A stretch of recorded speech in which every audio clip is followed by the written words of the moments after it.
అందరికీ నమస్కారం. నేను మీ జర్నలిస్ట్ మురళిని. ఆంధ్రప్రదేశ్లో రాజకీయాలు రసవత్తరంగా క్రియాశీలకంగా మారాయి. ఎవరి ఊహకి అందని విధంగా ప్రణాళికలు రచిస్తుంది కూటమి ప్రభుత్వం. అలాంటి కూటమి ప్రభుత్వంలో నాగబాబు గారు మంత్రిగా బాధ్యతలు స్వీకరిస్తున్నారా? స్వయంగా చంద్రబాబే తన మంత్రివర్గంలో చేర్చుకుంటున్నారా? ఈ విషయం వైసీపీకి మింగుడుపడడం లేదా? అందుకే పవన్పై విమర్శనాస్త్రాలు గుప్పిస్తున్నారా? Let's watch the story. AP మంత్రివర్గంలో ఇప్పటి వరకు 24 మంది ఉన్నారు. సీఎంగా చంద్రబాబు ఉండగా ఆయన కుమారుడు లోకేష్ బాబు మంత్రిగా ఉన్నారు. కేంద్ర మంత్రిగా రామ్మోహన్ నాయుడు ఉండగా రాష్ట్ర మంత్రిగా ఆయన బాబాయ్ అచ్చెన్నాయుడు గారు వ్యవహరిస్తున్నారు. డిప్యూటీ సీఎంగా పవన్ కళ్యాణ్ ఉండగా ఇప్పుడు ఆయన సోదరుడు నాగబాబు గారు మంత్రివర్గంలోకి వస్తున్నారు. అయితే ఇది వైసీపీకి ప్రచారాస్త్రంగా మారుతుందని రాజకీయ విశ్లేషకులు అభిప్రాయపడుతున్నారు. అయితే గతంలో సీఎంగా జగన్ ఉండగా ఆయన కుటుంబ సభ్యులు ఎవరూ కూడా పదవులు తీసుకోలేదు కదా. సమీప బంధువులు మాత్రం ప్రభుత్వంలోనూ పార్టీలోనూ చాలా యాక్టివ్గా ఉండేవారు. విధానపరమైన నిర్ణయాలన్నీ కూడా వారివే. తెర వెనుక వారి చక్రం తిప్పేవారు. కానీ ఇప్పుడు అందుకు విరుద్ధంగా జరుగుతుంది కదా. వాస్తవానికి చంద్రబాబు ఆలోచన కూడా వేరేలా ఉంటుంది. అందుకనే విజనరీ ఉన్న నాయకుడు అని అంటారు. ఆటోమేటిక్గా విజనరీ ఉన్న నాయకుడికి ఏ విధంగా ఎక్కడ ఎలా సర్ది చెప్పాలో, ఎక్కడ ఎలా ఉపయోగించుకోవాలో, ఎక్కడ ఎలా టెక్నాలజీని వాడాలో అన్నీ బాబు గారికి తెలుసు. కీలక పదవులు కుటుంబ సభ్యులకు అప్పగిస్తే మరో అధికార కేంద్రంగా మారుతాయని చంద్రబాబు గారు ముందే అనుకున్నారు. అందుకే ఇప్పుడు కూటమి అధికారంలో ఉండటంతో భాగస్వామ్య పార్టీల అభిప్రాయాలను గౌరవించాల్సిన పరిస్థితి ఏర్పడింది, అవసరం ఉంది. నాగబాబు గారికి రాజ్యసభ పదవి సర్దుబాటు చేయలేకపోవడంతో ఏకంగా మంత్రివర్గంలో తీసుకుంటామని చెప్పి ఆశ్చర్యపరిచారు. కుటుంబాలే పదవులు పంచుకుంటున్నాయని వైసీపీ ప్రచారం మొదలెట్టేసింది కూడా. ఇక్కడ ఒక విషయం మనం గమనించాలి. వైసీపీ ప్రచారం మొదలుపెట్టడానికి ఒక కారణం ఉంది. జగన్ గారు వాళ్ళ చెల్లికి కానీ తల్లికి కానీ ఎవరికి పదవులు కట్టబెట్టలేదు. ఇప్పుడు అటువంటిది పవన్ కళ్యాణ్ గారు వాళ్ళ బ్రదర్ నాగబాబుకి పదవులు కట్టబెట్టేస్తున్నారు. ఇది కుటుంబ కోటరీగా వ్యవహరిస్తున్నారు. అంటే వాళ్ళ కుటుంబంలో వాళ్ళకే పదవులా అని ప్రచారం మొదలుపెట్టారు. ఇక్కడ ఒక విషయం, జగన్ గారు ఎంత పదవులు ఇవ్వకపోయినా ఆంధ్రప్రదేశ్ రాష్ట్రాన్ని ఎంతవరకు తగిలిపెట్టేయాలో అంతవరకు తగిలిపెట్టారు. ఇప్పుడే మనం మాట్లాడుకున్నాం. వాళ్ళ కుటుంబ సభ్యులు కాకపోయినా వాళ్ళ చుట్టాలు బంధువులు వీళ్ళందరూ కూడా ఆ కోటరీలో భాగస్వామ్యం అయిపోయి చేయాల్సిందంతా చేశారు. వైవి సుబ్బారెడ్డి గారు తిరుపతిని ఎంత అలా చేశారో మీ అందరికీ తెలుసు. ఇప్పుడు ఎంత ఉందయ్యా దర్శనం టికెట్? 800 ఉందా? చేసే 4000. ఇప్పుడు ఎంత ఉందయ్యా ఆంధ్రప్రదేశ్ టికెట్? 200 ఉందా? 3000 చేసేయి. ఇట్లా భక్తులు మనోభావాలతో ఆడుకున్నారు. మనందరికీ తెలిసిందే. జగన్ గారు వాళ్ళ కుటుంబ సభ్యులకి పదవులు ఇవ్వకుండా ఆంధ్రప్రదేశ్ రాష్ట్రాన్ని ఎంతవరకు ముంచాలో అంతవరకు ముంచారు అని. ఇక్కడ పవన్ కళ్యాణ్ గారి దగ్గరికి వద్దాం. అసలు పవన్ కళ్యాణ్ గారు మంత్రి పదవులే ఇవ్వాలి, మంత్రి పదవులే నాకు కావాలి అని అనుకుంటే కూటమి ప్రభుత్వంతో పొత్తులు ఏర్పరచుకున్నప్పుడే తనకి ఎన్ని కావాలో చెప్పేసేవారు.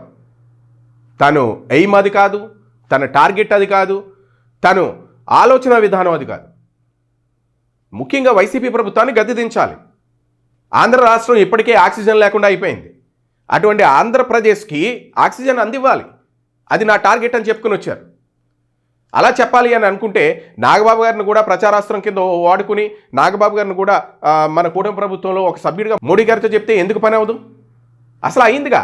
2024 ఎన్నికల్లో ఎంపీగా పోటీ చేయాలని మెగా బ్రదర్ నాగబాబు గారు అనుకున్నారు. అనకాపల్లి పార్లమెంటు స్థానం నుంచి పోటీ చేయాలని నిర్ణయించుకున్నారు కూడా.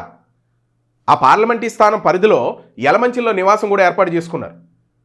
పొత్తులో భాగంగా ఆ సీటు బీజేపీకి వెళ్ళిపోయింది. దీంతో నాగబాబు గారు వెనక్కి తగ్గాల్సి వచ్చింది.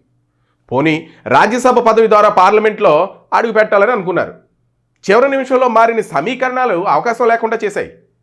ఈ పరిణామాలు గమనించిన చంద్రబాబు గారే ఏకంగా నాగబాబు గారిని క్యాబినెట్లో తీసుకోవాలని అనుకుంటున్నారు. అధికారికంగా ప్రకటన కూడా చేశారు. ఇక్కడ మీరు చూడొచ్చు, చంద్రబాబు నాయుడు గారు నాగబాబు గారిని తన మంత్రివర్గంలో తీసుకుంటున్నట్టు మరి పార్టీ కార్యాలయం రిలీజ్ చేసినటువంటి లెటర్. కానీ పవన్ కళ్యాణ్ గారు ఇక్కడ ఒకటే టార్గెట్ ఏంటి అని అంటే, వైసీపీ ప్రభుత్వాన్ని గద్దె దించేశారు. గద్దె దించడానికి ఇప్పటి వరకు కూటమి ప్రభుత్వాన్ని సమీకరణ చేశారు. చాలా చోట్ల మనం కొన్ని మాటలు కూడా విన్నాం. ఏమయ్యా చాలా తింగరతనంగా ఆలోచిస్తున్నావు, చంద్రబాబు నాయుడు గారు చాలా తెలివైన వ్యక్తి. అటువంటి వ్యక్తితో నువ్వు పొత్తు ఏర్పాటు చేసుకుని కూటమి ప్రభుత్వంతో వైసీపీ ప్రభుత్వం మీదకి పోట్లాటకెళ్తాను, వైసీపీ ప్రభుత్వం మీద పోటీ చేస్తానంటావేంటి? చంద్రబాబు నాయుడు మహా తెలివైనవాడు, నిన్ను వాడుకుని వదిలేస్తాడు, అది గమనించుకో అని కేంద్ర పెద్దలు కూడా అన్నటువంటి సందర్భాలు ఉన్నాయని కూడా వార్తలు వచ్చాయి.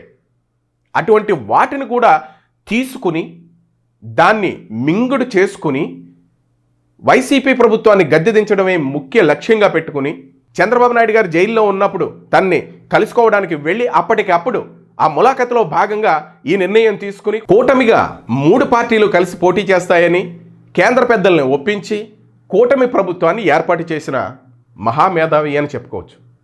ఎందుకు అనంటే చంద్రబాబు నాయుడు గారి మీద ఒక ఇంత కోపంతో మోడీ గారు ఉన్నారు, అలాగే అమిత్ షా ఉన్నారు. కేంద్ర పెద్దలు కోపంగా ఉన్నప్పుడు ఈ కూటమి ప్రభుత్వాన్ని ఏర్పాటు చేయడం చాలా కష్టమైన పని. మరి అటువంటి పనిని కూడా చాలా సులువుగా చేసుకొచ్చారు. నేను మీకు కావలసినన్ని సీట్లు ఇస్తాను అని చెప్పి 100% స్ట్రైక్తో విజయాన్ని సాధించారు. మరి అటువంటి పవన్ కళ్యాణ్ గారు నాగబాబు గారికి మంత్రి పదవి కావాలని పైరువీలు చేయడం, మంత్రి పదవి కావాలి మా అన్నగారికి ఇవ్వండి అని రిక్వెస్ట్ చేయడాలు ఉండవు. అసలు నాగబాబు గారు ఏం చేశారో తెలుసా? పవన్ కళ్యాణ్ గారు అక్కడ పొత్తులో భాగంగా తను అన్ని పార్టీలని ఏకతాటి మీద తీసుకుని వస్తే నాగబాబు గారు చేసిన పని జనసేనలో కీలకమైన వ్యక్తిగా చెప్పవచ్చు. నాగబాబు గారిని ఎవరు నిస్వార్థ జన సైనికులో ఎవరు క్షేత్రస్థాయిలో పనిచేశారో గమనిస్తూ పిఠాపురం నియోజకవర్గాన్ని ఏకతాటి మీద తీసుకురావడంలో నాగబాబు గారిది ప్రత్యేకమైన స్థానమని చెప్పాలి. ఒక పిఠాపురమే కాదు, ఆంధ్ర రాష్ట్రంలో చంద్రబాబు నాయుడుతో మీరు కలిసి వెళ్ళొద్దండి, మన జన సైనికులందరూ ఏకతాటి మీద ఉండి మనం గెలిపించుకుందాం పవన్ కళ్యాణ్ గారిని. అసలు చంద్రబాబు నాయుడు గారు వద్దన్న కొంతమంది నాయకులతో విభేదించి జన సైనికుల క్షేత్రస్థాయిలో వాళ్ళందరినీ మూకుమ్మడిగా ఒక ఏకతాటి మీద తీసుకుని వచ్చి జనసేన, తెలుగుదేశం, బీజేపీ కలిసి పోటీ చేయడంలో ప్రత్యేకమైన స్థానాన్ని మన నాగబాబు గారు తీసుకున్నారు. ఇప్పటికీ పిఠాపురం నియోజకవర్గంలో పాలనా విభాగాలను ఏకతాటి మీద నడిచే విధంగా ప్రణాళికలు రచిస్తూ వేస్తూ తమ్ముడు పవన్ ఆదేశించిన బాధ్యతలు కూడా నాగబాబు గారు తీసుకుని పవన్ నియోజకవర్గానికి బంగారు బాటలు వేస్తున్నారు. ముఖ్యంగా చెప్పాలంటే నాగబాబు గారి దగ్గర ఉన్న ముక్కుసూటితనం జనసేనకు బాగా కలిసి వచ్చింది. ఎందుకంటే పార్టీలో మనుగడ కోసం వైసీపీ పార్టీ నుంచి జనసేనలోకి వచ్చేసి మేము కూడా జనసేన నాయకులు అని చెప్పుకునే నాయకులందరికీ కూడా జనసేనకు క్షేత్రస్థాయిలో పనిచేసిన వారికి ప్రాధాన్యం ఎలా ఇవ్వాలో నాగబాబు గారు ముక్కుసూడితనంతో చెప్పుకుని వచ్చారు. జనసేన నాయకులు ఎవరు, జనసేన కార్యకర్తలు ఎవరు, క్షేత్రస్థాయిలో ఎంతమంది పనిచేశారు, ఎంతమంది పని చేస్తూ ఉన్నారు ఇప్పటికి ఇంకా ఇదంతా నాగబాబు గారు గమనిస్తూ ఉన్నారు.